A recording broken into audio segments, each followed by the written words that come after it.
We are going to learn various antenna parameters. Field regions. We know that antenna, it radiates electromagnetic fields. Since the electromagnetic field, it comprises of electric field and magnetic field. So depending on the nature of this radiated EM energy, the regions surrounding the antenna, they are divided as per this figure. So here you can see, if I say that this is the antenna placed at particular location and it is radiating out the EM energy. So this particular region from antenna to this R1, this region is called as reactive near field region, and the another region which is starting from the beginning of the antenna till this R2 is called as radiating near field region. It is also known as Fresnel zone. And the region outside this R1 and R2, it is called as far field region, and the alternate name for this is Fraunhofer zone. D is the dimension of the antenna here. Now we'll see why the name is reactive region, and if it is not reactive, then what is the nature of the radiation. So reactive near field region, which is immediately after the antenna, and it covers a distance which is less than 0.62 root of d square by lambda, where lambda is the wavelength, d is the largest dimension of the antenna. The nature of the field in this region is reactive. Reactive means what? That radiation will not propagate. It will remain near to the antenna. That's why the name is called as reactive near field region. And this terminology is true only for the antennas whose dimensions are comparable to the lambda, not to the small antennas. Field regions. The further detailing of the near field region, which I said that it is further categorized as radiating near field. That is nothing but Fresnel region. So here the range of this Fresnel region is from 0.62 root of d cube by lambda to 2d square by lambda. Here also, though the field is not reactive, it is traveling, but since it is a strong function of distance, the field gets attenuated after this distance. That's why even though it is radiating, but it is restricted near to the antenna, and that depends on the dimension of the antenna and the wavelength at which the antenna is operated. Then the last region comes as what? Far field region. Now the far field region, the domain is, it starts from 2d square by lambda. So from this to any infinite distance, that region is called as far field region. Here the field is transverse in nature, whereas the field in the near field region, they are not transverse and they are spherical in nature. Now radiation power density. So here we are going to talk about the density of the power, but radiated power density. It means that we are actually talking about the energy which is available in far field region. So the Poynting vector is used to find out power density, and Poynting vector is given as E cross H. The unit of E is volt per meter, and the unit of H is ampere per meter, so it becomes watt per meter square. Now if suppose I have to find out power from this power density, so simply I have to multiply the area through which this power density is leaking out. So if I multiply area to this power density, I will get power, because the power density has got unit of watt per meter. So if I multiply this quantity with meter square, so watt is left. So that is nothing but power radiated by the antenna. Here ds, it represents the vector area through which this power is leaking out. because W is a vector quantity as per this pointing theorem. N is unit vector normal to the surface of the area. dA is infinitesimal area of the closed surface through which the power is leaking. Now this is the alternate way to define the radiation power density. It's time harmonic EM field. If that is given, then the electric field, you can see now the time function is included here in electric field and in magnetic field. That's why the name is time harmonic EM fields. And if I once again, if we are going to define the power density, then we have to take the help of Poynting vector. Now this time the instantaneous electric field and magnetic field, they are taken into consideration. So here you can see that there are two equations.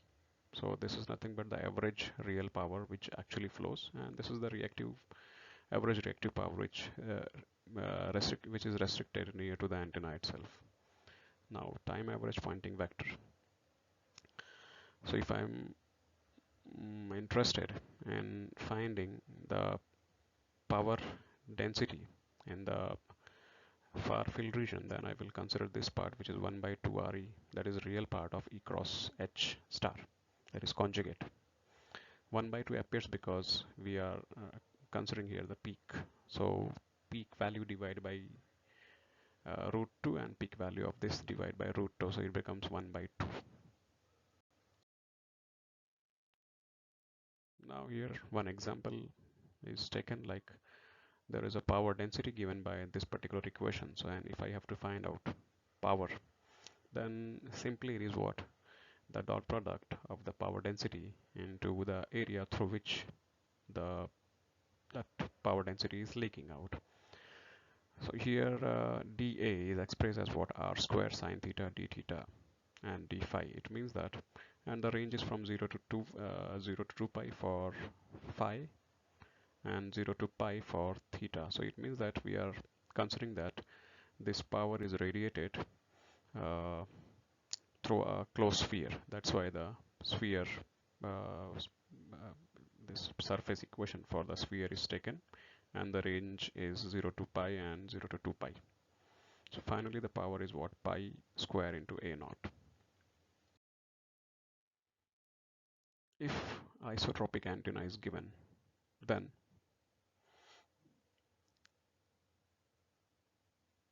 the power is 4 pi r square into W naught. W naught is the power density actually.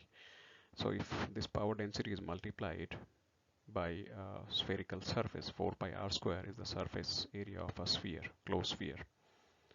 So that watt per meter square divided by this spherical surface, it becomes what? The power radiated by an isotropic antenna. But because the isotropic antenna, it has got the property that it radiates equally in all direction.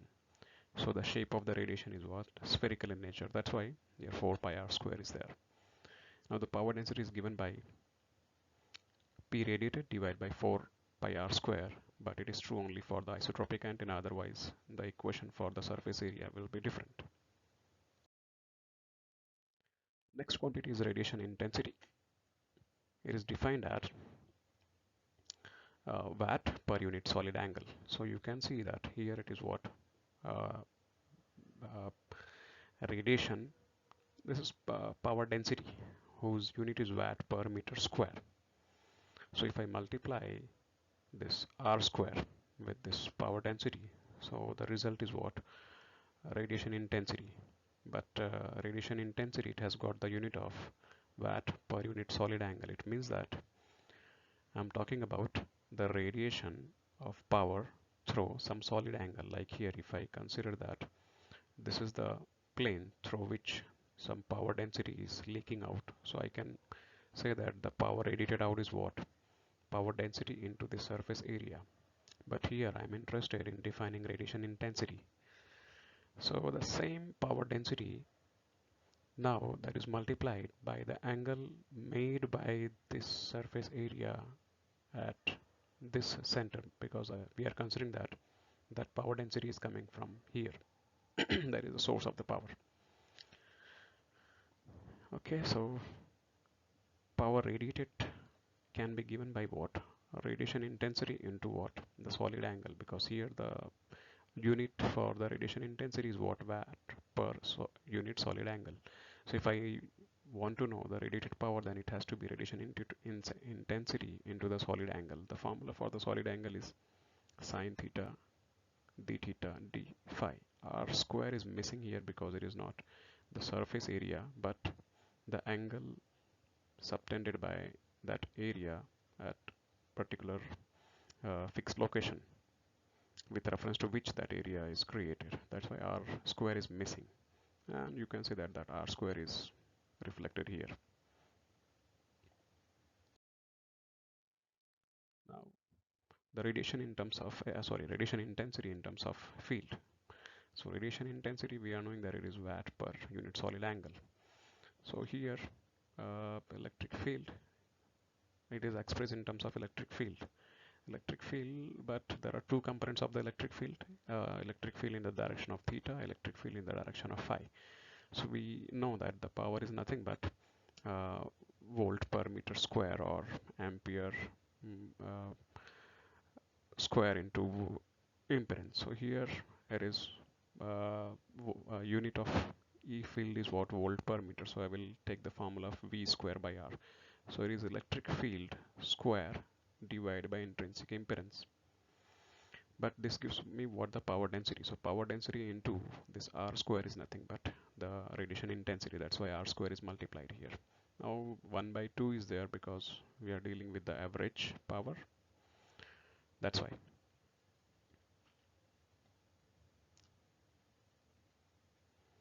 Eta is the intrinsic impedance of the medium in which this electric field is propagating, and the impedance of the free space is what? 377 ohm. So we are assuming that this is happening in the free space or the air medium, dry air medium. Then this is the example for the radiation intensity. If the radiation intensity is given by this formula A naught sine theta. So here you can see that your radiation intensity is function of theta. So when theta is 0, there is no radiation intensity. When theta is 90, the radiation intensity is maximum. It means that the radiation is not isotropic in nature, but it is omnidirectional in nature.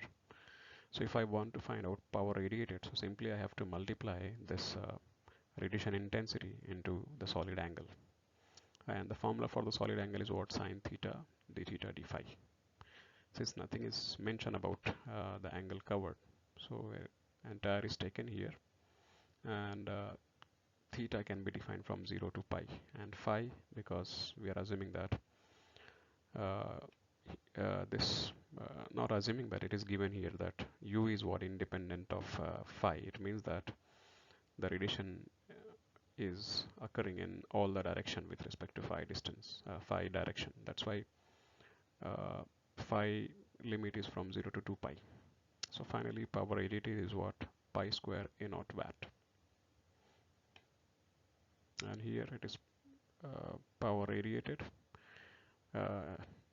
Once again, it is radiation intensity into the solid angle. So if radiation intensity is a constant, it can be taken out, and I get what? Integration of solid angle only. So the solid angle for a sphere. Why sphere? Because we are here considering the example of isotropic antenna. So a sphere, it makes an angle of 4 pi steradian. That's why it is 4 pi. So I can define as what? Radiation intensity for isotropic antenna is P radiated divided by 4 pi, and this expression will be used later on. Directivity. Now the directivity, it is simply defined as what? The ability of antenna to radiate in a particular direction, and mathematically it is given by radiation intensity of the antenna in a particular direction. That's why you can see that u here is what? Function of theta and phi, and 2, the radiation intensity average over a sphere. So that's why here when I say averaged over a sphere, so your antenna is isotropic in nature, and that is taken as a reference, which radiates in all direction. And you are comparing the performance of a practical antenna which is radiating in a particular direction. So with respect to the isotropic antenna, uh, what is the radiation intensity of a practical antenna if the same input power is given to both the antennas? So radiation intensity for isotropic antenna is what? P radiated divided by 4 pi, because we are considering that the reference antenna is isotropic in nature. That's why P radiated divided by 4, that goes upside here, 4 pi into U. So this is the definition, mathematical definition for the directivity. Now for further directivity definition of the maximum directivity, that is Dmax. For that, the analysis is further extended here. P radiated is given by radiation intensity into what solid angle, whereas the directivity is given by radiation intensity in a particular direction into 4 pi divided by P radiated. So P radiated is substituted here. Okay. Now, if I am interested to find out the maximum radiation intensity, so of course, what is the maximum radiation intensity of a practical antenna at a particular angle, theta and phi? So let us consider that is U max. That divided by the rest of the thing will be as it is, because this is the reference antenna. So when I say the reference antenna is isotropic in nature, then the intensity, radiation intensity of the isotropic is what? It is constant in all direction.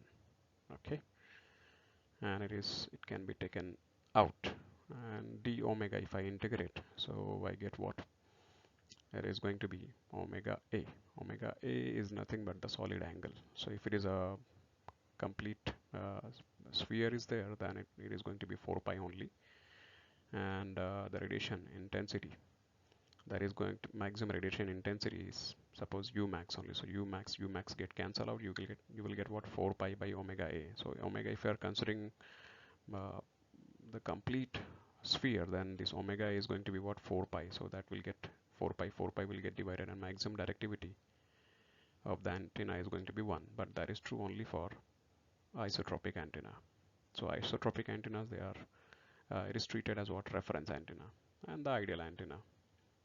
The practical antennas, they are compared with respect to this isotropic antenna. Now the visualization of the directivity, here you can see that this is the radiation pattern of a particular antenna. So this is the major lobe, and it is bounded by this angle which is called as half power beam width, theta HP, half power. So you can see that the maximum radiation is exactly at, if I say it is what? Theta equals to 0. So maximum radiation is at theta equals to 0, and away from theta the radiation degrades and finally falls to 0. Okay, so here you can say that directivity is nothing but the ability of antenna to radiate in a particular direction. So maximum radiation is what here? So U max divided by the same power radiated isotropically. So that is nothing but P radiated divided by 4 pi. Antenna efficiency, this also is very important parameter to define the performance of an antenna. It is simply the ability of antenna to radiate out the EM energy when certain amount of energy is supplied to the antenna. So here you can say it is product of ER into E series. ER is nothing but the reflection efficiency, that is mismatch efficiency. E series is conduction and dielectric efficiency. ER is further given as what? 1 minus mod of tau square. Now this tau is what? Voltage reflection coefficient at the input of the terminal. Okay, we'll explore this further with the help of this diagram. So here when I say reflection, so you can see that what do you mean by this reflection? If you are feeding some power to the antenna, so feeding line and the antenna both are going to have some impedance. So if there is a mismatch in the impedance, some of the power will get reflected back and remaining enters and the remaining power should actually get converted into water radiation, but there can be other losses like dielectric loss is there or conductor losses are there. So some of the energy is what getting dissipated in the form of heat and the remaining is radiated. So you can see here there is loss, here also there is some loss because actual power is this much. This entire should get radiated into that environment, but that is not happening. That's why the efficiency depends on how much reflection is there that you have to take care and how much loss is there, what will be the nature of the loss. So here another parameter is there, gain. It is just like the directivity, but in directivity the denominator part it was considered as what radiated power, but here since we are going to talk about the gain, instead of considering the radiated power we are more interested in the input power to the antenna because sorry, if you are considering the input power, so and the output power, so actually it becomes what efficiency kind of thing. That's why gain, difference between the gain and directivity is what the efficiency term here. So efficiency of antenna, uh, sorry, the gain of the antenna can be defined as what ratio of radiation intensity in a given direction to the average radiation intensity that would be obtained if all the power input to the antenna were radiated isotropically. So here it is what P in. So if I know the efficiency, P in can be replaced by what? P radiated out into efficiency. Okay, so it relates actually, the gain is nothing but you can say efficiency into the directivity.